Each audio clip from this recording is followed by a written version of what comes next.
Amfanin lemun tsami da ganyen lemun tsami ga lafiyan jikin ɗan adam. Shin kun san cewa lemun tsami na ɗauke da sinadarin calcium da vitamin C? Sa'annan kun san cewa ganyen lemun tsami da shi kanshi lemun tsami na maganin yawan kansan da take damun mata kamar Fallopian tubes cancer and uterus cancer? Idan kuna so ku san wannan, ku biyo mu a cikin shirin nan. Amma kafin mu fara sauraro, muna so idan wannan shine zuwanka na farko ka danna mana subscribe da alamar ƙararrawa. Bayan an yi subscribe sai a danna mana likes kamar haka domin samun sabbin labarai da za su dora. Lemon tsami wannan da ake gani shi da 'ya'yan cikinsa da ɓawansa, wato in kana neman wato killers na cancer cells kamar leukemia cells, malignant cells and carcinoma cells, su ake kira bad cells. Waɗannan ƙwayoyin cututtuka ne da suke addabar jikin al'umma a wannan zamani, ba ga maza ba, ba ga mata ba, ba ga yara ba, ba ga samari ba, ba ga dattijai ba. To idan aka samu ɗan wannan itaciya mai albarka, aka tsaga shi ko aka kirɓa shi, bayan an kirɓa a samu misalin kamar guda biyun nan haka, aka kirɓa su, to ana iya samun wato a yi ainihin a samu ruwa kamar lita 1, sai a zuba a ciki sai a tafasa. Idan aka tafasa shi, to za a samu wanda aka tabbatar da yana da ciwon daji, wanda ya kama masa nono ko ya kama mahaifa ko aka samu prostate cancer. In dai kansa ne, to za a dinga shan ƙaramin kofi da safe, ƙaramin kofi da yamma. Ai sati 2 ana amfani da shi.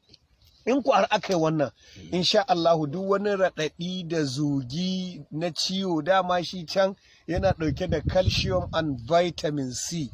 Calcium and vitamin C wato sinadarin da duk inda kaga ciwo ya yi tasiri, to wannan ciwon ya cinye wancan sinadaran. To shi kuma wannan Allah subhanahu wataala ya tara masa calcium mai yawa, ya tara masa vitamin C mai yawa, sannan kuma akwai sinadarai da suke kone wato antibody a jikinsa, wanda ke kone antigen viruses and bacteria a jikinsa. Allah ya yi wa lemon nan da kuke ganinsa amfani wajen kone mafi yawan ƙwayoyin cututtuka waɗanda suke addabar jikin ɗan adam, har a samu kumburi na ƙari, wato ina nufin tumu, wanda ainihin shine waramul khabisa.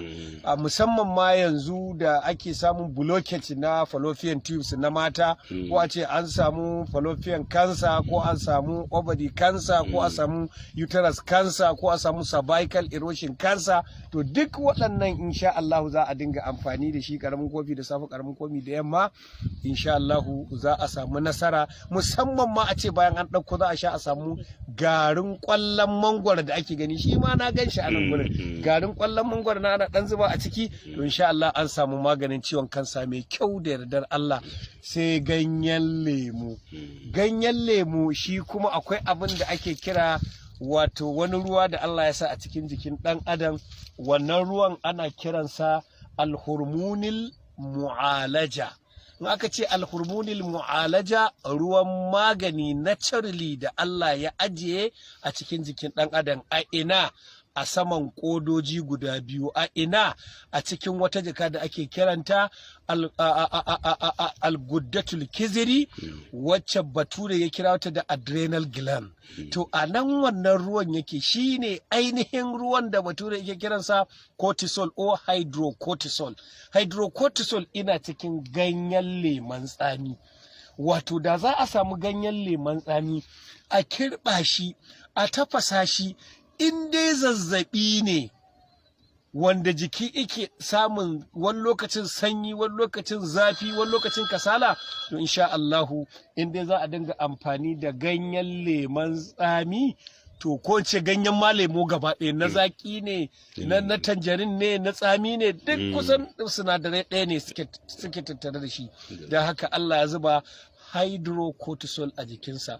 Karamin kofi da safe shi za ga iyayenmu da kakanninmu suke hada ganyayyaki ba sa barin ganyen lemon tsami wanda ake yin sirace da shi ko kuma a dinga ɗiba ana ba yara masu zazzabi har ma manyan to lemon tsami shi kadai yake dauke da irin wannan kaga da ganyen wannan da wannan duk suna hada a dafa ta basa sai a baka su ganyen dogon yaro su ganyen gwanda su ganyen dumarafi to shi kadai wannan aka amfani da shi to insha Allah ina samun wannan yanzu ko zazzabi ne in ka hada da wannan ko zazzabi ne in ka hada wannan insha Allah zaka samu wannan to kaga mu koma asali barin cututtuka